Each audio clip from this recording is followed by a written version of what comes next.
7, talk too early. Oh,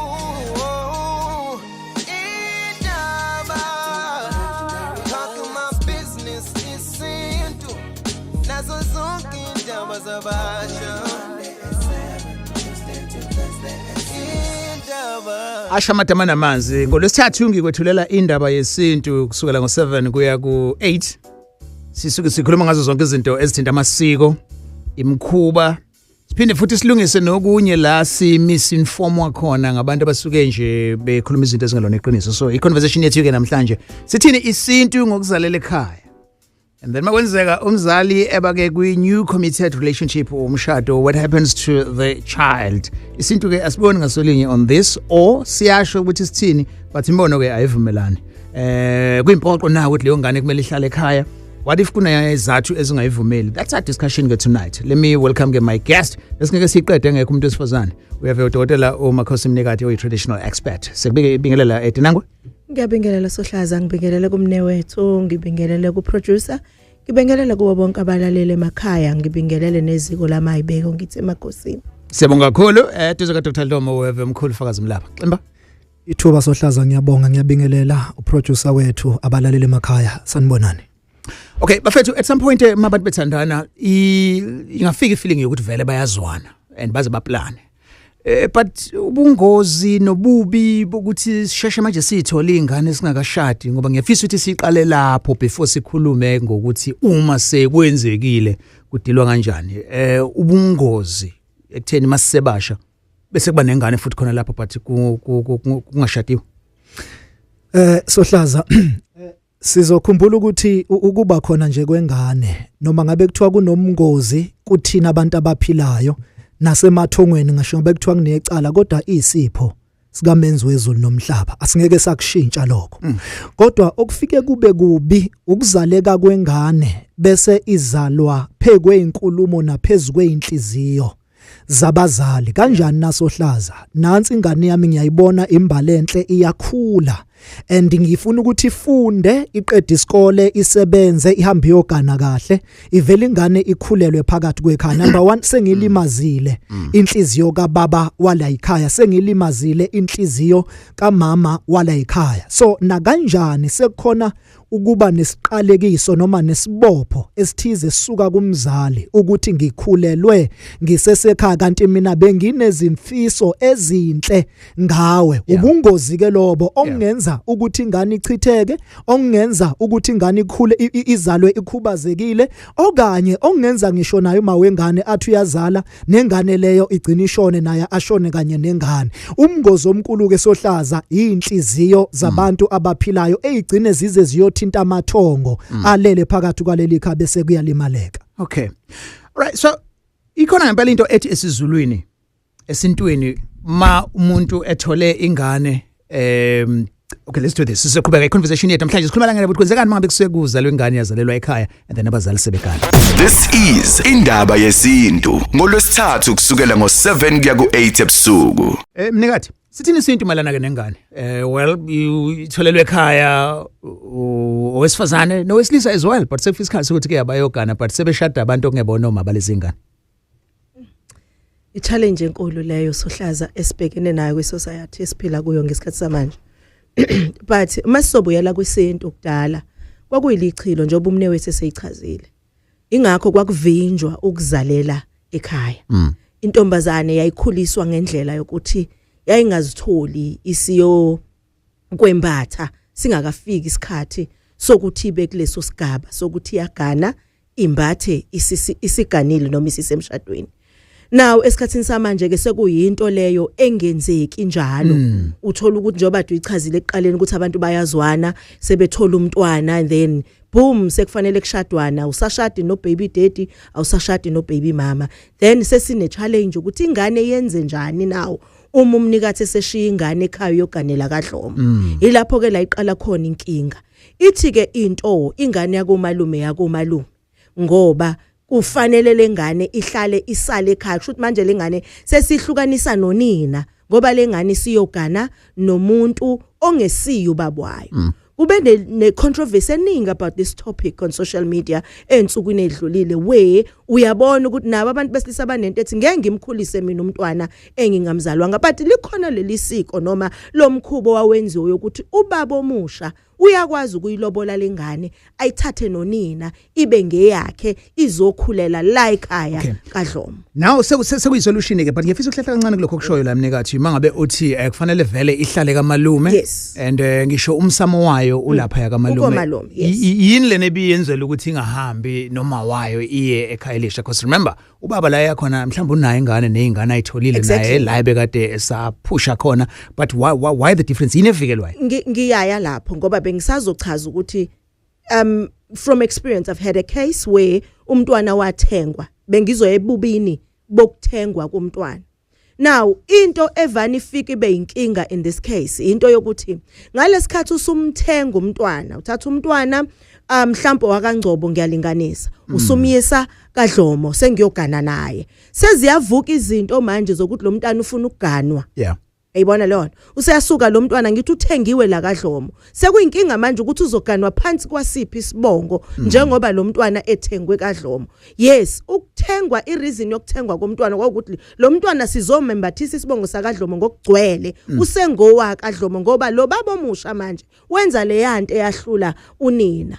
I understand. But when it comes to lo mntwana eqhubha umuzi ziyafika izinto zimshaye. That is why it's always wise ukuthi umntwana akasale komalume asiqhubeke nesibongo sakuphi sakomalume. All right. Ngino Fakazi Mlaba kanye ke nomnikathi Dlomo sidiscussa le ndaba mosifice sesiphakathi. Kwenziwa njani uma abazali bengeza ukushada but mase beshada ke ingane benze njani baqhubeka nayo yini to ama relationships amasha.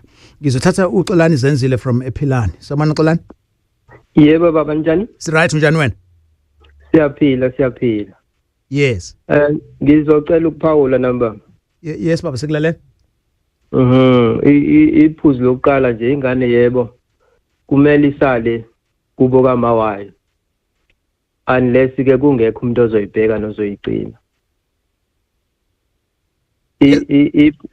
Iphuzu lesibili ukuthi uma wengane kufanele axolise njengoba ezalele ekhaya engemfazi wamuntu. Ngoba munye umuntu onelungelo lokuzala umfazi kuphela. Oh uyema lapha bengisakunika nje ithuba lokuthi wendlale kahle. Oh okay yeah. All right. Yeah yiloko nje engikuphawulayo mfethu ukuthi okay. Esuke sethola ingane suke kufanele ukuthi axolise. Exolisa kuona makhehla nezalukwazi zakubo ukuthi usezele engemfazi wamuntu yebo. Ngikubuze nje nawe Xolani ngoba useyinsizwa nawe usuganiwe. Yebo. Okay and awunayo ingane ngaphandle ingane onazo uyithole emshadweni. Yebo. Okay Emlaba nansi view ezanana ukuthi fanele futhi kube nenhlawulenzo.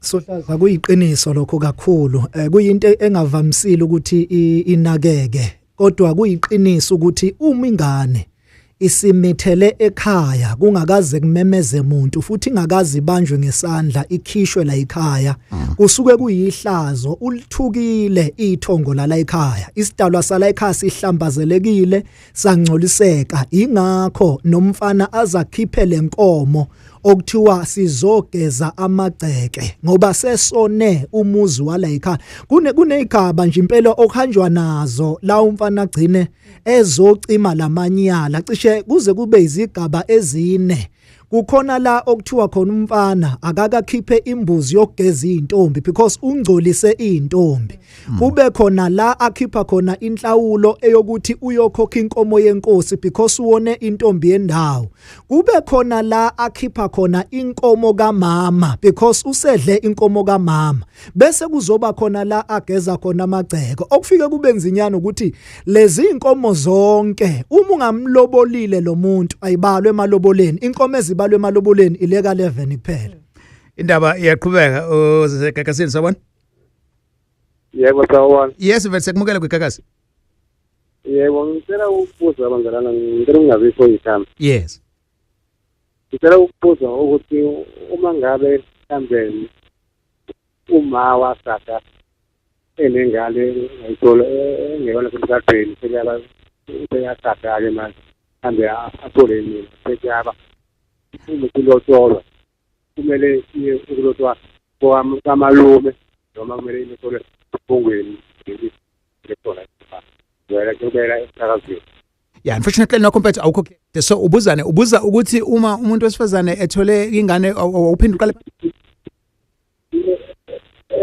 Okay, let's do this then. We'll have to call him back kuze kuzokale kahle anonymous. Sorry, line wakhe was not clear. So in number 0861596596 yenzwa njani indaba yabazali abashadayo but thothi lo wesifazane besenengane izosala ekhaya sesitholile izathu so far but akusebenzi all the time akubi solution much as kunalezi izathu ngokuthi endleleni yakudala bekwenziwa kanjani yiphi solution ukwenze njani wena makwenzeka kuwena 0861596596 ukwindaba eGagasini anonymous sabona yes yes sekumukela mfethu Ninjani kodwa umntwana ngihambe zakho. No is right mfethu ngiyathemba uyaphila now. Hayi siyaphila. Yes sir. Ngilubona ngathi. Yes anonymous.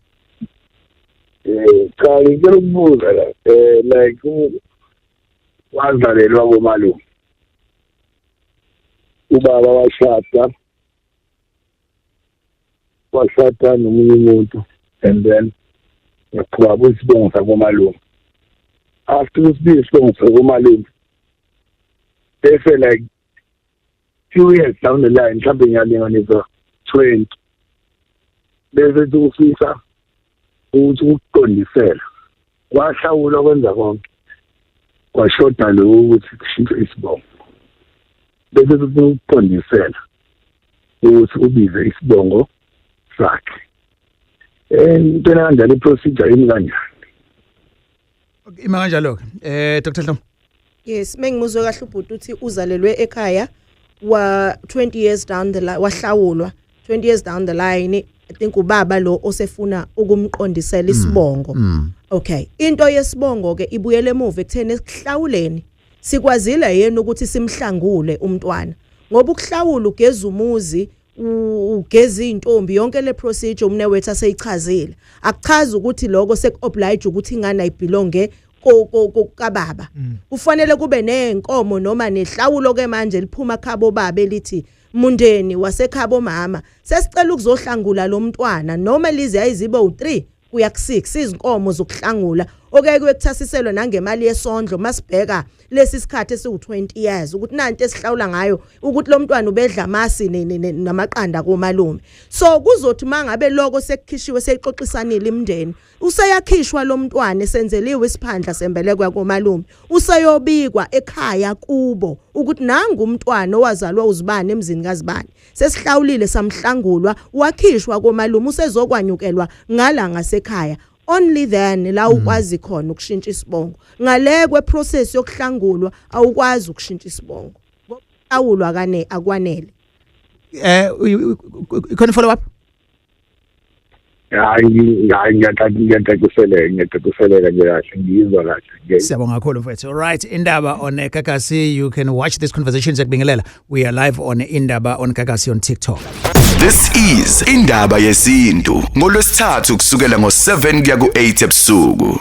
Buza mina ukuthi mina ngaba kwi-situation enjalo mina uma wahamba yogana nami eseyogana wakhala nami kaGomede wathi uma ngithengiwe ngibiza uGomede wangitshela kodwa isibongo sami ukuthi ungakabani ngibiza uGomede naye inkinga la ikhona ke Alex uma sengigula thola ukuthi fanele ngiyagula ngisindi ngiclinic ngihambe kodwa mangithi ngiyakubantu ababonayo awuveli lo Gomede lokufike kuvela isibongo sakho mama lo Gomede awuveli kulo engibiza ngawo and lo Gomede lokho engakhula ngibiza ngawo nezingane zami ibiza ngawo kodwa mangithi sengifanele ngihambe ngikwabantu ababonayo kuvela ukuthi fanele ngibize ngesibongo saka mama kubenziwa kanjani ke mase kukanjalo baphela kuthiwa mina lapha ngathenga kaGomede nje manje kufanele ngikhokhelwe angazi ngizokhokhelwa phi angani noma kufanele ngikhokhelwe kaGomede noma kufanele ngikhokhelwe kubo kamama yabona nansi question mlaba sibuyela lapha sohlaza ukuthi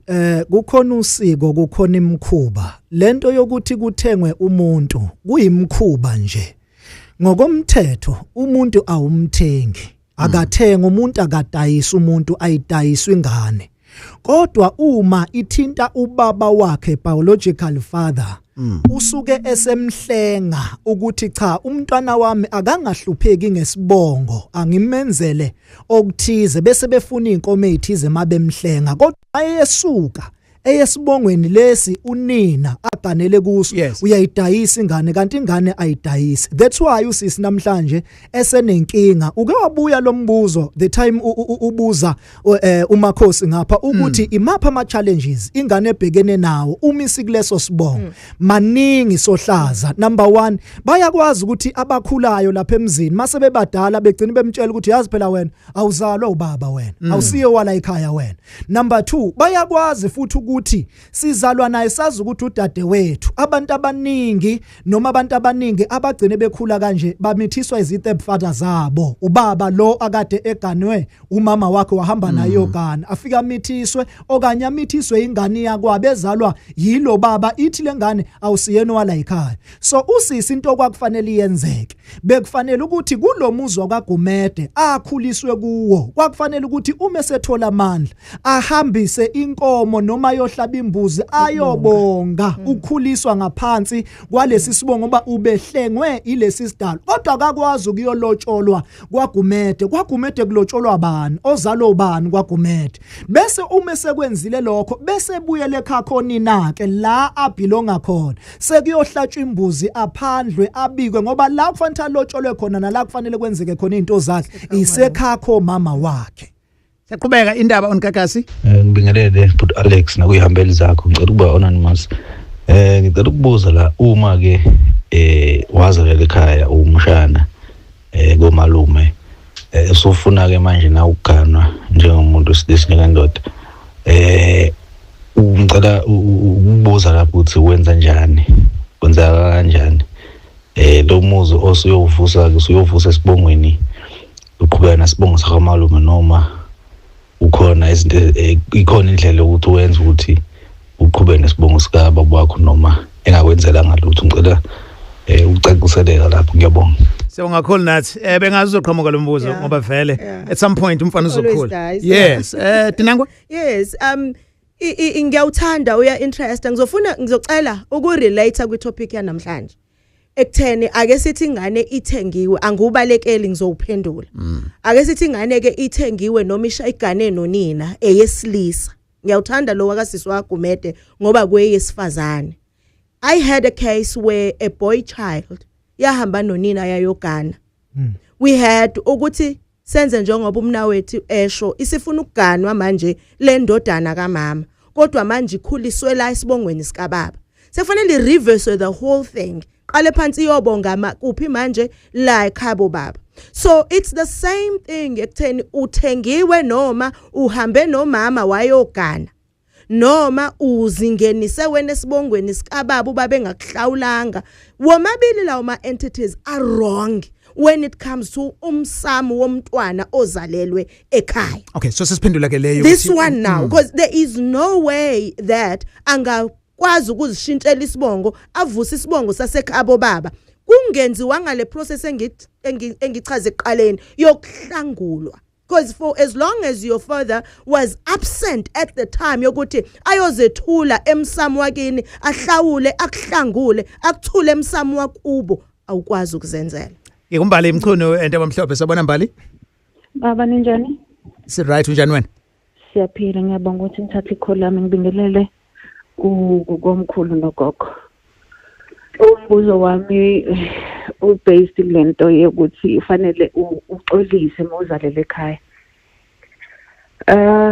Kune umbono engiyengithole kwabanye abantu ukuthi ngaleke ukuthi fanele uxolise mawuzalele ekhaya. Kufanele unqome ukuthi abantu abadala bakuphe umntwana ngoba umntwana akaqhamuki nje emoyeni kusuke kuyisipho esiphuma kubantu abadala bangasekho. Angazi ukuthi lapho korelate kanjani ekutheni siyaxolisa kodwa futhi kube kuyisipho usixolisela kanjani isipho. Okay, ima kanjalo ke Mbali. Nansi question isipho ufika kwengane kodwa sekufanele kube inhlawulo futhi. Yeah. Iqondene nami Sohlaza ngike ngayiveza ngisaqala ngathi ingane iyisipho ngaphinde ngakuveza futhi ukuthi umisizelwe ingane ufanele ukuthi uxolise. Asiye nayo ke Sohlaza, uzokhumbula ukuthi uma umntwana, ngiyayibuyela kule, uma umntwana ekhulelwe ekhaya uthuke, abantu abadala bala ekhaya wathuka, ikakhulukazi umama wala ekhaya nobaba wala ekhaya. Ngize ngayiveza ngathi inhliziyo zika mama nobaba bephila bayakwazi ukubopha kuze kuthinteke ithongo. Yingakho ithongo kwaze kwathiwa abanye bethi ilaba bayiziwula, because bakhetshapha into esuka isiyenzekile ukuthi bona abathi isipho sethu lesi. Kodwa umama uma inenhliziyo ebophile ingane ingakhubazeka and ingane ingashona, because kuthukuthela abantu abaphila kwazi kwayothinteka emathongweni. Angenza isibonelo, lengane isiphiwo sika gogo ozala umama noma ukhokhokazi wakhe, but amakhehla la ekhaya iyabacasula lento ukuthi uzalela kanjani lo muntu ekhaya, kufanele azale ngesikhathi esifanelekile. So bayalwisana, yingakho ingane ikwazi ukushona noma ichitheke ekubeni kodwa isiphiwo liyathukuthela ithongo kunjalo. Noma kunomsindo wokungezwani umama nobaba wengane, kodwa kuyayi-affect ingane, inesidalwa impela esidalile nesiphe lo muntu, i-affect izichitheke bese kuthola ukuthi umsindo wena odala ukuthi isizwe size sichitheke. Ngiyabonga baba. Uma ke ngithi mina ngizalele ekhaya, ngaphinda futhi umntwana wami wazalele ekhaya, njengoba ngizalele ekhaya kodwa ngiphethwe amathonga asekhabo mama, ake ngisho kanjalo, izalukazi ezingadile ngenxa yokuthi akupheleliswanga kumzali mhlawumbe umama. Ngixolisa muphi kumsamo, ngixolisa wasekhaya kababa, not ukuthi abagananga kodwa bacacanga izinto sezikhishwe zonke nezilwane ezikwakufanele kube zenhlabiso zakhishwa. Kusala la Sohlaza, uma ubaba esekhokhe konke and then kwangagcacwa, ngiyafisa ukuthi ngempela abantu beyilungise, ila okukhandeka khona umsindo wezidalwa. Bathi laba bakubo kababa wakho, thina khona into esayikhipha lapha ya, wena ungumntwana wethu. Bathi abasekhako mama, thina sikaze sikhiphe la ekhaya uye kulesa sibongo ungumntwana wethu. Ila kuvela khona ukuthi umuntu ubangwa izidalwa. So akakwazi ke ukuyokwenza izinto emsamo wakubo engakakhishwa emsamo wasekhako mama. Kudingeka ukuthi akhishwe emsamo wasekhako mama, aregistrwe emsamo wakubo ukuzenzele izinto emsamo wakubo. Kodwa ngoba engakakhishwa, lokhu ukuxolisa uzokushweleza lapha, usangcolisa lo wamsamo abhilonga kuwo ngoba akathelwa ngenyongo yokuregistrwa ekhaya kubo kababa wakhe. Okay, I hope uphendulekile. Sikhuluma ngani namhlanje? Sikhuluma ngendaba yokuzala ingane uzalela ekhaya and kufika isikhathi sokuthi kufanele ukuthi uyogana, uganwe noma uyogana, kwenzakalani kuleyo ngane? Kukhona ohlangothi oluthi kufanele leyo ngane ihlale ekhaya and sanda kuzwaka izathu nobungozi obungenzeka uma uyithatha uyogana nayo lo gana khona. So yona conversation yethu leyo namhlanje kwindaba yesintu, and inamba 0861596596. I have Makhosi Mnikathi Dlomo and umkhulu ufakazi Mlaba, ama expert esintu, and ungayibukela futhi conversation yethu. We are live right now on TikTok. We have a page lethu ku TikTok. Follow us elithi indaba on Gagas. Siyaqhubeka. This is indaba yesintu ngolwesithathu kusukela ngo7 kuya ku8 ebusuku. Igast yami umkhulu Mlaba kanye ke noDokotela uDlomo sikhuluma ama matters athinta isintu. Unombuzo kumbe mhlambe unomizwa asisoze sabona ngasolinye here and ukwenza futhi kuhluka nangeindawo. I take uSithembiso wakaphakathi. Ukindaba sabona Sithembiso? Yebo sawubona bawuthane. Yes, siyakumukela kwiGagas. Ethimba lakho lonke lapha estudio niyaphila. Siyaphila bhuti. Hayi siyaphila. Ngisafuna ukuzwa la kodokotela bami ukuthi sithini isintu kule ndaba le yamalobolo, ngoba uyabona egcineni mawulobola usudayiselwa manje umuntu. Ima ubali imali yokulobola manje ungathenga imoto entsha cebe. Okay, asibambeke la mfethu. What we normally do is sibe ne topic esidiscussayo bese kuthi ke once a month sibe ne open line, so sizoyibanka leyo for itopic elandelayo. Okwamanje nje sisakhuluma ngaleyo yesintu nokuzaleka kwengane ekhaya if abazali ke sebeyoshada kugcina kwenzakala ini. All right, ngiyadlula ngithatha uKhanyisani from Marisburg. Khanyisani Ngcobo, sabona mapholo? Sohlaza. Yebo mpholo besekubingelela. Hayi sikhona ngibelele ihambeli zakho. Yebo bayavuma mfethu. Ngihamba ngama two questions la. Oqala uma ke sekuthiwa ke usuganile usumthathile lo muntu useganile umuntu onengane yakho kwenza kanjani ke uma isishonile ingane yakhe ihlala kumalume isishonile ingane yakhe uyaphuma yini kwami aye kubo ayoyizilela ingane kanjani uza lenzila yami ngoba phela ngisiselo komalume uyaphuma ayoyizilela noma kayizili kwenza kanjani okwesi umbuzo phansi mhlawumbe mancane Mapholoba before uye ku question 2 ngifuna umuve la ukhona ngoba uya break. Okay, so unjani manje? Yes, ngoqhubeka. Yes, ngithi okwesibili ukuthi lento bakhuluma ngayo sengathi abantu bengana sino ngoba baningi abalahlekayo. Okunye ngifuna uku-add mhlambe noma ngathi noma ukuthini. Abantu ba understand ukuthi uma bezala ingane bezalele emakhaya abayeke ukuyokwenzela ukuthi bokhanyisela ingane mina njengokuthi mhlambe ngishonelwe ingane yangangizale nentombazana angikhokhele lo ngane kodwa mase ngizowenzela umcimbi kithi kodwa leyo ngane ayaziwe abantu aba-understand ukuthi uma ingane ishonile wena nomzane awukwazi ukuyenzela ingane unless uma wayikhokhela zonke imfanelo zayo ngoba egcineni lezi idala iy'nkinga leyo nto leyo. Okay, madoda. Yeah. Nasinda.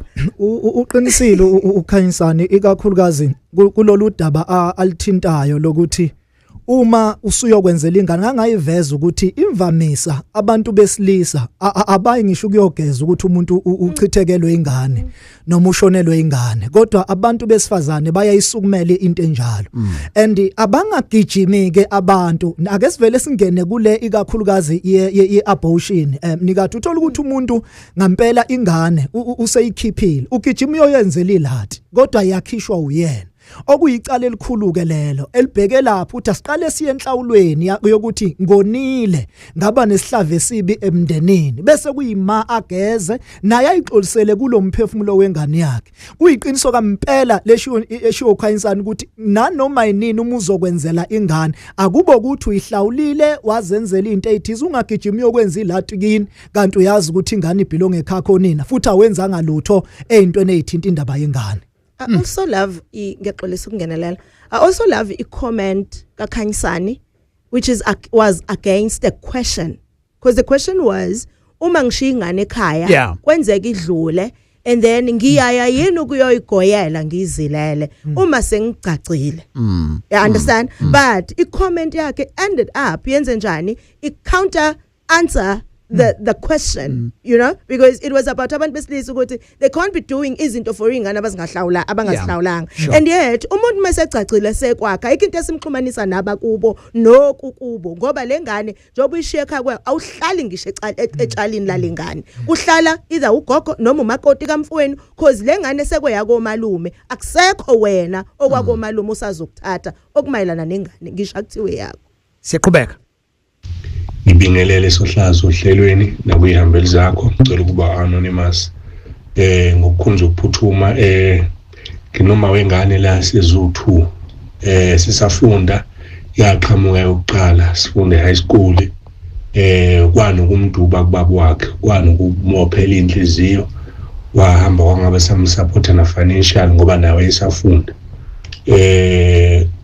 washona ubaba wakhe uma wengane so ngoba manje sengifuna ukumthatha ileso simo sidlula kanjani mhlawumbe ukuthi kwake kwaba nokuduba ubaba wakhe ukumduba ngoba naye baba wakhe engazange amhlawula uma wengane zami engazange amenzele utho kodwa wenza iphutha lokuthi kambize nesibongo sakhe so amalobolo vela azoyakhabonina uma wengane zami ngapha ke ukuthi ke kubaba wakhe lokho kudinwa nakumntu mhlambe yini esingayenza ukuthi ke basingene emshadweni singena kahle azikho ihiba. Okay. Dinangwe? Yeah. Interesting kakhulu because we highlighter leyo ukuthi udinwa kangaka nje ubaba kwayena unamacala akhe. You understand? Now lento iyaforce ukuthi vele mebeya kulomsamo baya kumsamo wakuphi wasekhabo makamakoti ngoba ayikho into ubaba yenzile ilento kadishuwa umne wethu ukuthi kuyenzeka ubaba nomama dinwe. Can you imagine ukuthi yena ngalesi sikhathi ubaba ethola uma wentombazane how angry was umkhulu now. Uyayibona lento manje isiukhondolo isiyichain esimeni sokuxolisa kubaba angeke bamxolisele emsamo wakomalume uya understand sengabe indaba yokumphahlela ubaba baxolise because le ndodakazi akade idinele ubeyidinelwe in a biological sense but mekiwe emathongeni ayikho vele into ebixhumanisa ini ubaba nengane if it comes to ukuthi ingane iphahlela uyise. The conversation is live right now on Indaba on Gagasi on our TikTok. Please follow us. Sikhuluma ngendaba yokuthi mase kuneyingane kule relationship bese kuyahlukana and then uma waye kuzohamba yogana. Kwenzekani kuleyo ngane? Yini evinjwayo? Isintu sithini nanokuthi iziphi inkinga engaseyivela. I-discussion yethu on Gagasi FM Indaba yesintu 7 to 8 njalo ngolwesithathu. My guest is uFakazi Mlaba kanye nomnikazi Dlomo abama expert esintu. Ngibingelele Mr Mthiyane nomkhulu lapho nogogo hey baba Mlaba ave ichaza kamnandi indaba uvele nje igqama icace ukuthi hayi uyayizwa lento noma kade ungayizwa owami ke into ithi ngazalwa kwaba nesivumelwano sabazali ngenxa yokuthi ngangaphathekile kahle ngaze ngenzela isibongo isiphandle sibongweni sasekhaya kababa kodwa ke le ndoda engizalayo ayikaze ihlawula ayikaze yenze lutho so manje makuthiwa ngithola amandla owakho umuzi ngakhela ubaba noma ngakha esibongeni sasekhaya komama. All right Mlaba Sohlaza iyabuya lento yesibonga icishe ifane nale ethi uma sengishada ngenze njani. Ngifuna ukuthi lento yobudalwa ithanda kuba inkinga ngalendlela eyisimangaliso Sohlaza. Nakho ke kunezinto ezithinta usiko kunabantu abacabayo kunabantu abanqanyula umuntu nanga umuntu wakwaNgubane angenza isibonelo usiko lwakaNgubane unqamula ucicane. Kodwa manje ubaba wakhe akakuhlawulile usekhakho mama uzoba nezinkinga ezidinga ukuthi uyonqamula ucicane uthatha usiko lwakaNgubane ulenza kanjani usiko lwakaNgubane kodwa kubeni wena usabhilo ngekhako mama abakwaNgubane bengenzanga lutho. So ilapho ke Sohlaze sithi amandla asolimini kunezinto ezikhulunywayo ezithi cha abantu abadala siyazi ukuthi undodana uwonile la ekhaya kubo kwamawengane akawenzile u1 no2 no3 kodwa kunezinto eziwusiko impilo zibakwaNgubane sicela ukugcina khona kodwa ingane ngeke kwabani ingeyenu nina la ekhakho mama kukanjalo ke nakumfowethu nanoma ngabe kuthiwa kunosiko thizo laligcina ngoba kukhona imindeni ekuthiwa hayi ingane yakwabana ihlala emzini nomuntu mayike yahlala kulowa muzi iyagula begcine behambise ngempela kulesa sibongo ngenxa uthi amakhehla khona aye izinduna inenkane ayegwamana azi ingane iyophila kulesa sibongo ingaphila kuleso sibongo umfowethu nje obekhule ngaphansi kwaleso sibongo kodwa inqikithi yomsamo wakhe yikhakho nina wakhe umuza yokhana owasekhakho nina yingakho kuba naleli igama elithi umlanjwane likhomba ukuthi uma sekuthiwa uyagcacelwa lo muntu kunomlando olandwayo ukuthi wazaleka kanje kwenzakala ukuthi ingakho eshadele esibongweni esithize nasesibongweni esithize. Ngiku Facebook now Indaba with Alex on Facebook nasi question la waphelele uthi ngiyabingelele Gagasini mina anginabo abazali ngakhuliswa umndeni engingahlobene nawo ngibiza isibongo sakhona even right now ngokwesintu kuzofanele ukuthi ngenze njani. Bengufisa umbuzo kanje because sintu onosintu yes uhlelo lwethu indaba yesintu but let us be realistic ngesociety siphila kuyona.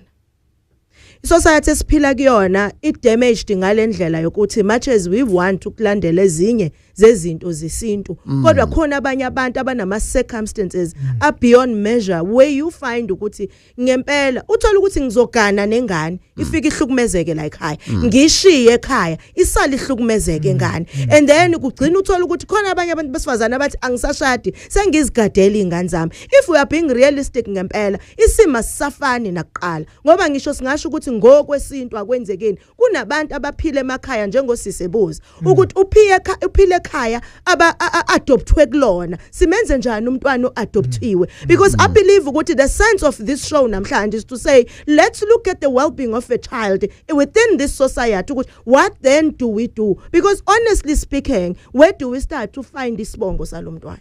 Right, I think ifitha kahle la ekutheni uma kuukuthi ingane yigazi lakho ungayishiya ekhaya ngoba isintu sithi but there are instances where uraiza umuntu ongamzali at all.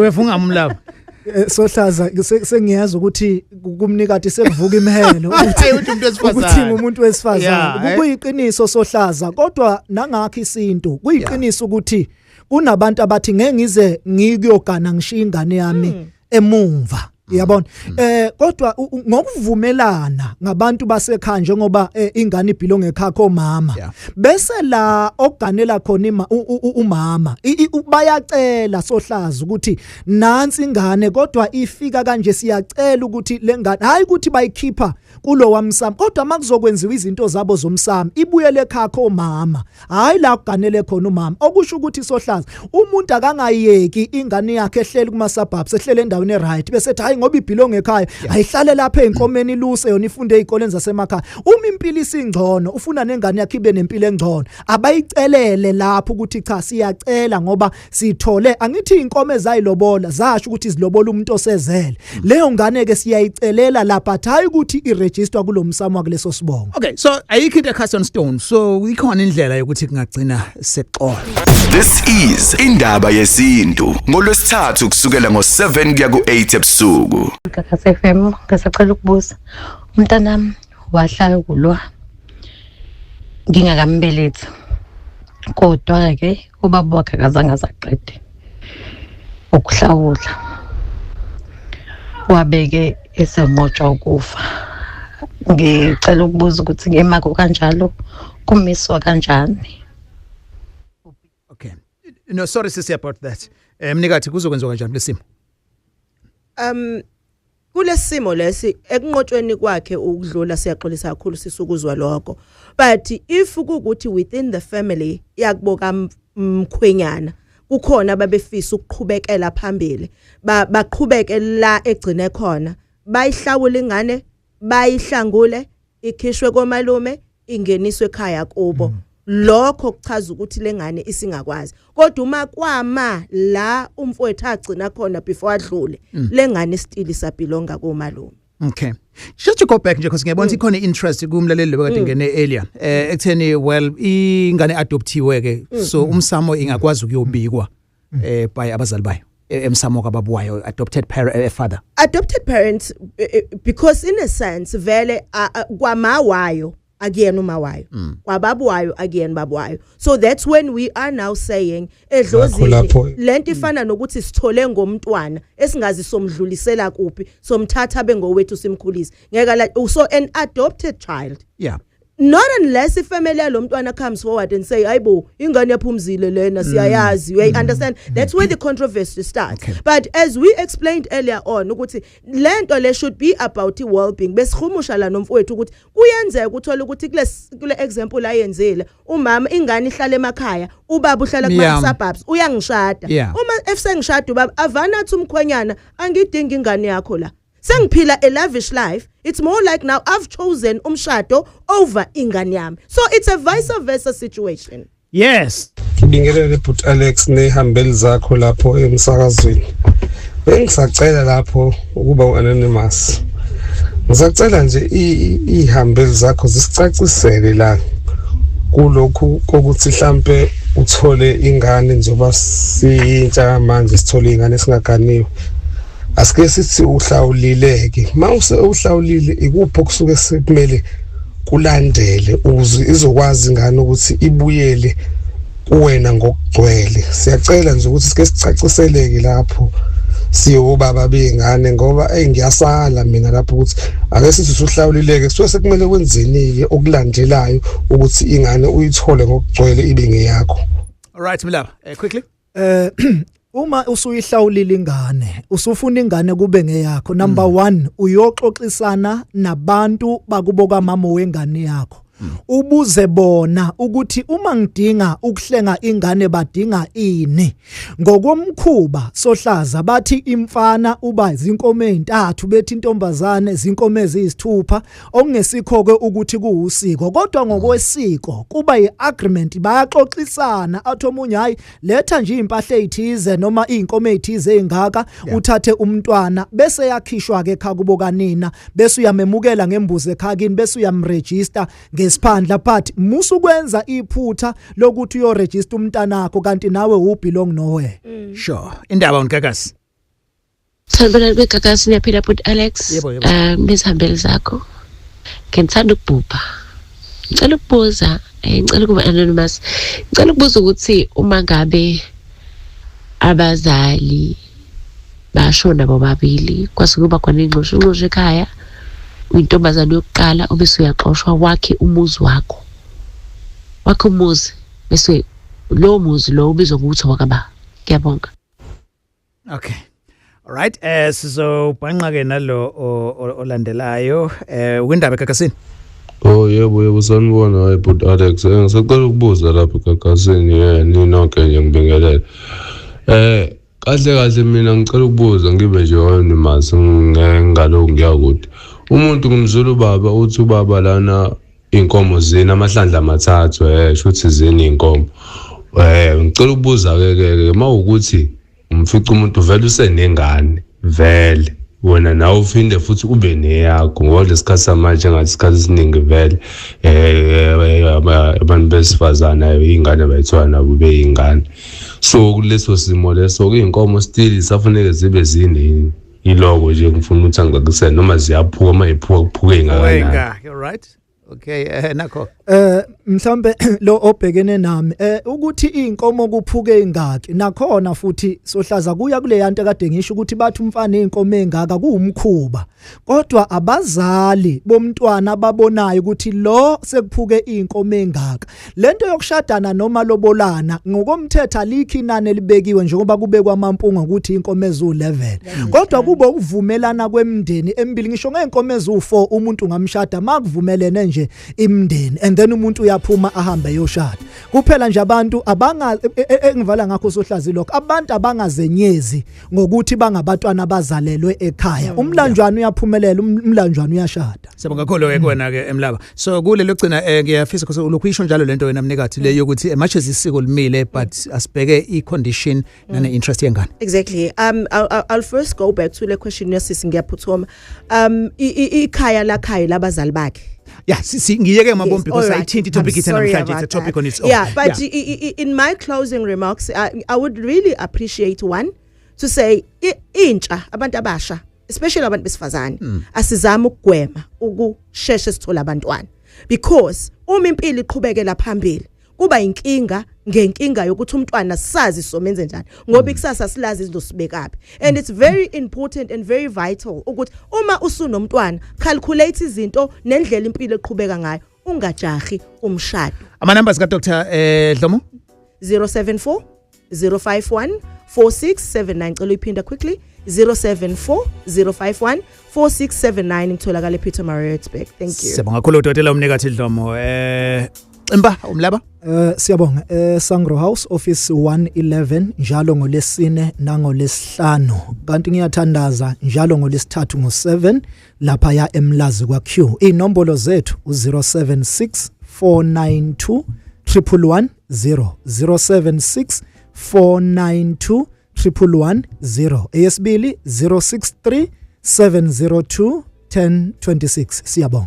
Sibonga kakhulu nathi bambakele show kwi podcast mongasuya nje ku Gagasi FM app uzoyithola as a podcast mawuya kwa Rewinds lapha and ikhona ke na ku YouTube as well zonke lezi inhlelo engizethulayo uzoyithola khona you can follow us to get more on the previous topics and even nakusasa nje sinendaba ye sex so uzoyithola nayo follow us uzosithola ku TikTok Indaba on Gagasi and on Facebook Indaba with Alex. Thanks to my guest and thanks to the producer Mr. Nzuza.